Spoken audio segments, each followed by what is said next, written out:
At a restaurant, Casey sits alone during her classmate's party.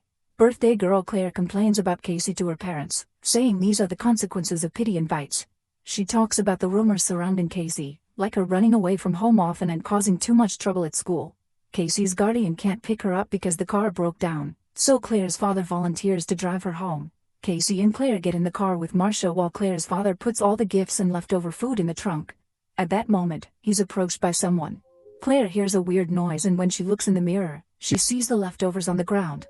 Suddenly Dennis gets on the driver's seat, puts on a mask, and sprays a sedative on Claire's and Marcia's faces to knock them out. Casey slowly moves her hand to open the door, but the car makes a beeping sound and Dennis knocks her out too. Sometime later, the girls wake up in a strange room. As they wonder what happened to Claire's dad, Dennis comes in and puts down a chair, which he cleans before sitting. He looks at the girls for a few seconds and announces that he chooses Marcia first. As Dennis drags her from the bed, Marcia struggles to free herself, and Casey tells her to pee herself. Marcia isn't strong enough to escape Dennis' hold and he takes her out of the room before closing the door. Marcia screaming no over and over can be heard through the door, and a desperate Claire rushes to pound on it to no avail. Eventually Dennis opens the door, hitting Claire in the process. He leaves Marcia on the bed and makes some weird noises of disgust before leaving. Marcia explains that he wanted her to dance for him and peeing herself effectively kept him away. Casey dissociates from the situation by thinking about her childhood. Her Uncle John was telling the story of a huge deer he encountered, and her father reminded Casey of the right spot to shoot while hunting. Meanwhile, the news of the girl's kidnapping is already on TV. Claire's father is fine and went to the police as soon as he woke up. Dr. Karen is watching the news, but she rushes to her computer when she gets an email from someone named Barry asking her for an urgent therapy session.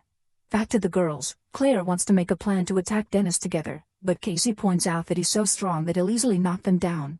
She thinks getting hurt will only make their chances of escaping worse. An argument ensues, so Casey escapes into her memories again, remembering more hunting lessons from her father. Sometime later, Karen is visited by Dennis, although she calls him Barry. He's brought her a bunch of clothing designs he's made, and his demeanor is much relaxed and friendly. Barry talks about many different topics, so Karen keeps mentioning the email, wondering if something happened. Suddenly Barry's mannerisms change and he says the email was just a moment of weakness, so he's leaving.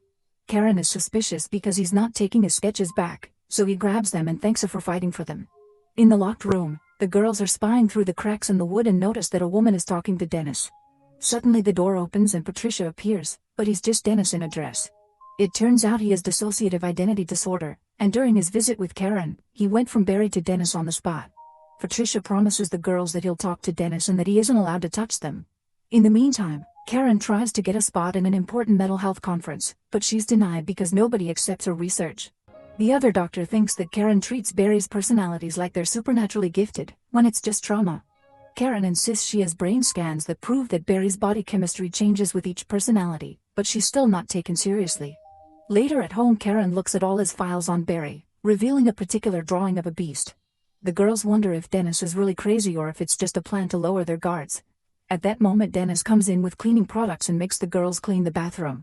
He explains that Patricia reminded him they were brought here because they're sacred food, and he promises not to bother them again. That night, the girls wake up to find their kidnapper sitting at the door. He introduces himself as Hedwig and says he's 9 years old. Hedwig tells them that someone is on the move and that person will come to do awful things to the girls. Noticing that he truly has the innocence of a child, Casey acts friendly toward him and convinces him to come closer. Hedwig reveals that Dennis chose the girls many days ago and stalked them until he found an opening to kidnap them. Then Casey starts lying, telling him that she overheard Patricia and Dennis deciding that Hedwig would be the next victim.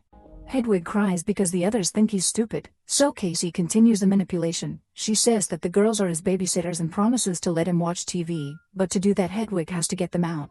This makes him rant about making the room safe and leaves the room, locking the door behind him. Thinking about those last words, Casey notices that the drywall is new. The girls start pounding on all the walls and the ceiling until they find a hollow panel. Claire begins hitting it with her shoe, destroying the panel until she finds some metal bars.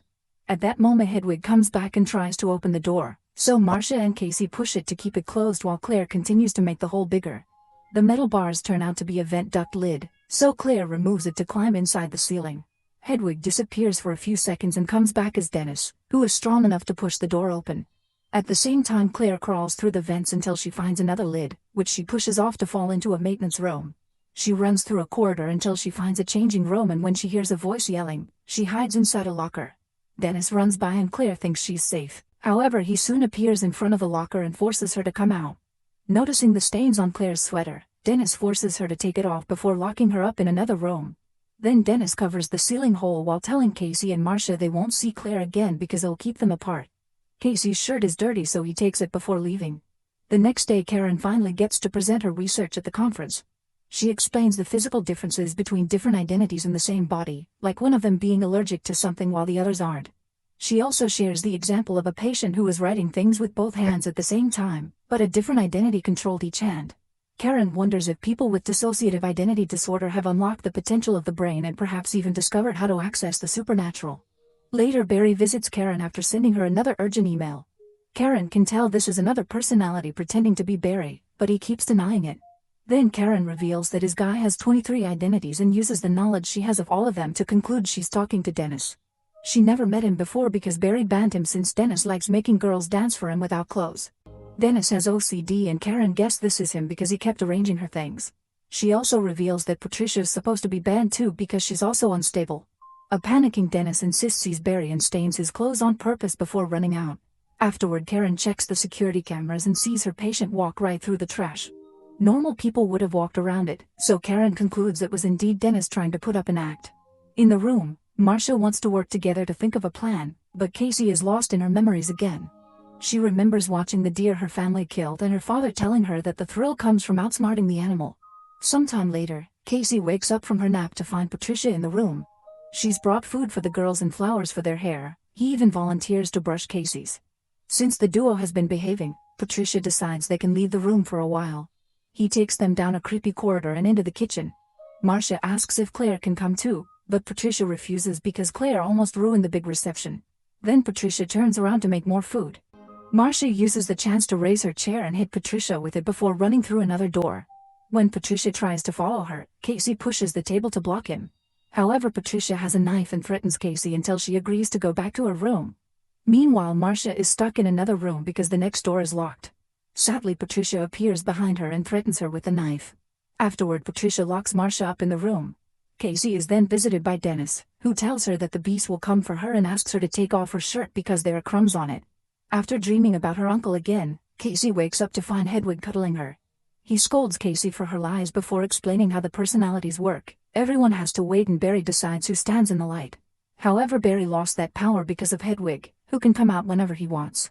Now Hedwig is keeping Barry in the dark, which allows Dennis and Patricia to come out more. They believe in the beast, but Hedwig never saw him. He asks Casey if he can kiss her, and when she says yes, he gives her a clumsy peck. Then Hedwig tells her about his love for music and how he loves dancing by the window in his room, so Casey wonders if they could dance together.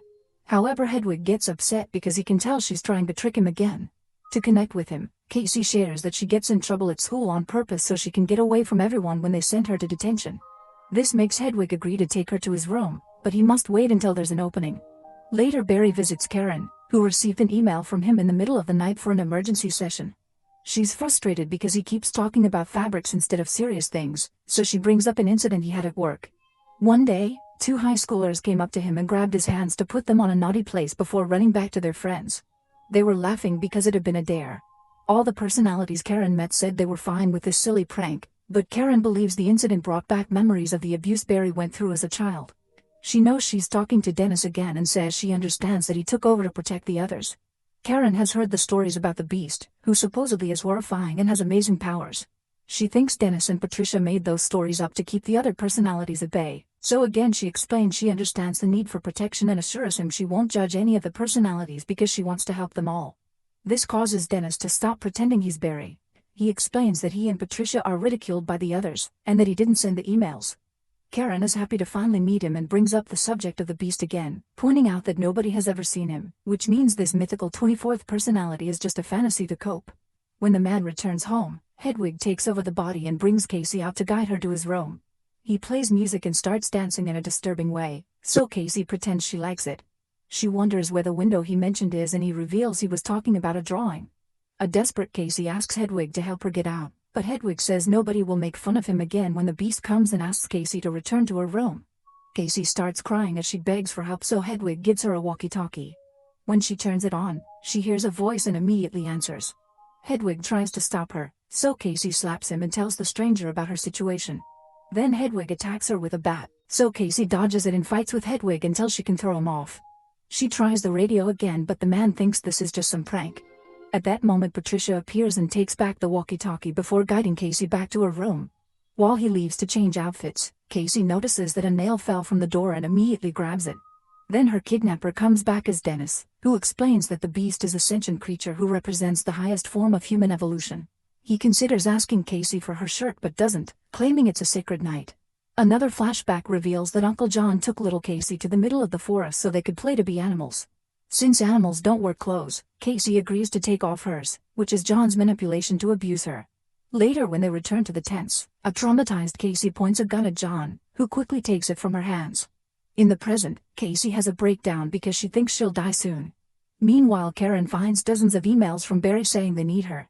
She rushes to the man's home and finds Dennis, who agrees to let her in when she calls him extraordinary. Dennis takes Karen to Barry's room, confirming that this place has a room for every personality.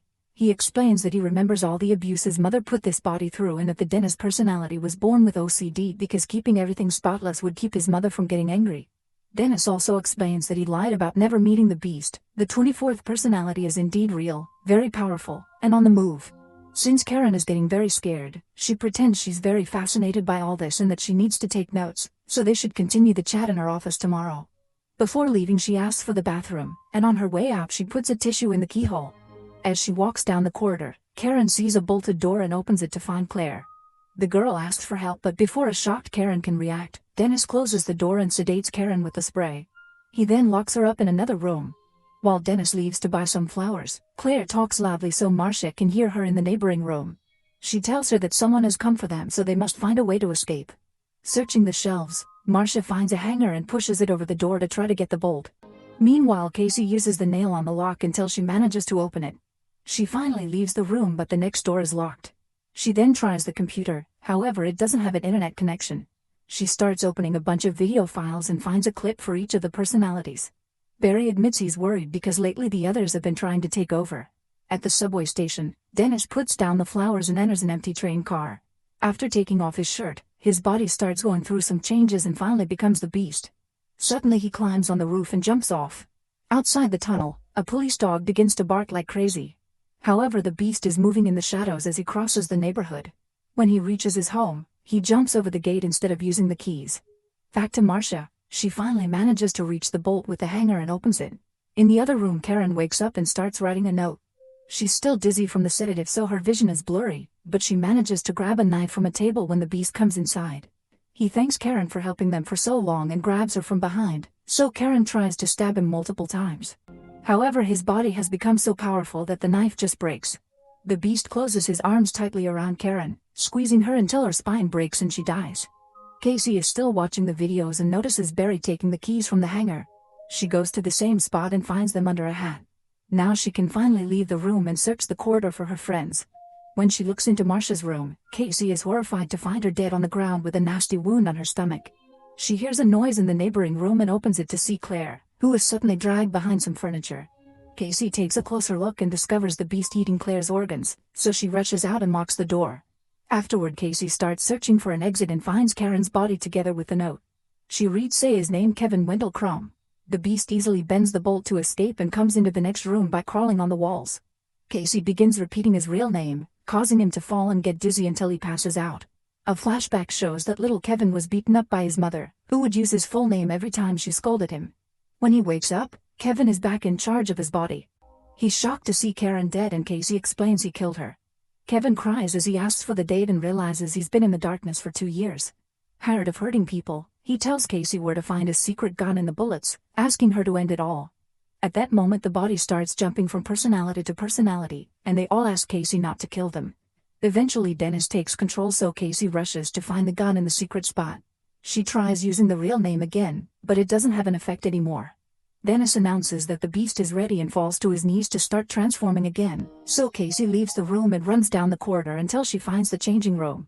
After getting the bullets from a locker, Casey continues to run, only to suddenly be tackled by the beast. He bites her leg and rips her shirt off while she loads the gun. When she gets ready to shoot, the beast disappears. Eventually she finds a door and has a breakdown because it's locked. A flashback reveals that her dad died when she was a kid and her Uncle John became her guardian, which means he's abused her for years at home. The beast crosses the corridor by crawling on the ceiling and breaking every light. Casey tries shooting him but he moves too fast and dodges the bullet, so she hides inside a cage instead. She tries shooting again to no avail, and the beast says he can't be hurt by bullets. This doesn't stop her from firing a few more times, bringing the beast to his knees. There are wounds on his body from the shot, but he still recovers quickly and uses his superhuman strength to bend the cage bars. At that moment, the beast sees the scars on Casey's body from all those years of abuse. He says she's different from the rest and that her heart is pure, so he laughs and walks away, leaving Casey crying in the cage. In the morning, a man finds Casey and finally brings her out. She discovers that her kidnapper lives in the basement of the zoo where he worked as a guard. Soon the police arrive and the paramedics take care of Casey. The cops search every room but they can't find Kevin. In an abandoned building in the slums, the personalities talk to each other while staring at the wounds they've survived. They realize this power will make the world finally take them seriously. Make sure to subscribe and turn on notifications so you can watch more videos like this. Thanks for watching.